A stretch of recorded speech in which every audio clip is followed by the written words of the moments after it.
Kisah Khidir bukan hanya dongeng, bukan legenda dia, bukan mitos seperti kisah Malin Kundang, Tangkuban Perahu dan sebagainya. Tapi yang saya ingin sampaikan kali ini dalam waktu yang singkat adalah makna spiritual dari kisah Khidir ini yang dihadirkan oleh Allah Subhanahu wa taala untuk mengajarkan kepada Nabi Musa alaihi salam. Dan di antara salah satu perspektif yang bisa kita pahami dari kisah Nabi Musa dan Khidir ini adalah tentang pentingnya menegakkan keadilan sosial. Saudara lihat apa yang dilakukan oleh Khidir. Dia melubangi kapal, perahu. Ini adalah isyarat, tafsir spiritual, isyarat bahwa betapa banyak penguasa-penguasa, pemimpin yang melakukan kezaliman dan kecurangan, bahkan menzalimi rakyatnya sendiri. Maka Allah utus Khidir mengajarkan kepada Musa alaihissalam bagaimana caranya menyelamatkan rakyat kecil dari penindasan. Memang resikonya harus dilubangi kapal ini. Tapi meskipun ada resiko, ada madarat yang kecil, tetapi ini untuk menghilangkan madarat yang jauh lebih besar, agar kapal ini tidak disita oleh penguasa yang zalim. Saudara lihat lagi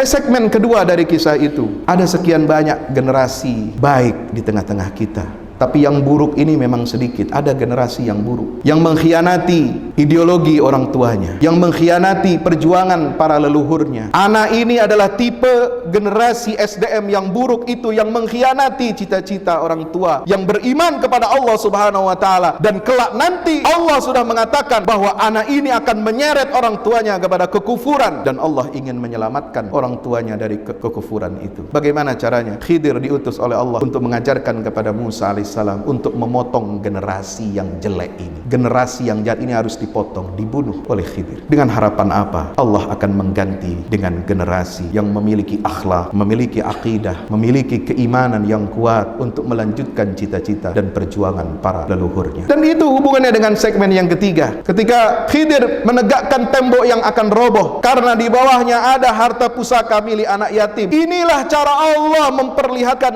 kekuasaannya, ayat-ayat kebesarannya kepada kita melalui Khidir, bahwa setiap pemimpin harus menjadi pelindung, harus menjadi pengayom bagi generasi SDM-nya yang hebat-hebat dan baik-baik ini. Dia harus jaga. Sebab kalau tidak ada yang menjaganya, anak ini dalam keadaan yatim. Dua anak yatim ini ditinggal orang tuanya yang saleh. Tidak ada lagi pelindungnya. Maka generasi yang baik-baik ini banyak yang yatim, sudah. Bukan yatim secara biologis, tapi yatim. Dia tidak memiliki perlindungan, tidak memiliki kemampuan untuk berkembang. Maka harus ada pemimpin yang dapat mengarahkan, memberikan perlindungan dan pengayoman agar SDM yang baik ini, yang beriman kepada Allah, yang berakhlakul karimah, yang rajin beribadah, dia akan terus bisa mengembangkan kemampuan dan potensi dirinya untuk melanjutkan cita-cita dan perjuangan para leluhurnya. Kira-kira itulah makna yang sahabat saya sampaikan, tadabbur dari kisah Nabi Khidir dan Musa alaihissalam. Untuk sama-sama kita renungi pentingnya kita menghadirkan pemimpin, menghadirkan generasi yang baik, mendidik calon-calon pemimpin, karena kita defisit pemimpin yang baik. Banyak pemimpin tapi maunya enak-enak saja. Banyak pemimpin yang maju dalam pilkada, dalam pilgub, dalam pilpres, tapi maunya melaksanakan agenda pesan sponsor oligarki. Tapi sedikit pemimpin yang dia independen dan ingin menyelamatkan bangsa dan rakyatnya untuk menuju cita-cita yang ditetapkan oleh para pendiri bangsa kita, yaitu mewujudkan keadilan sosial bagi seluruh rakyat Indonesia.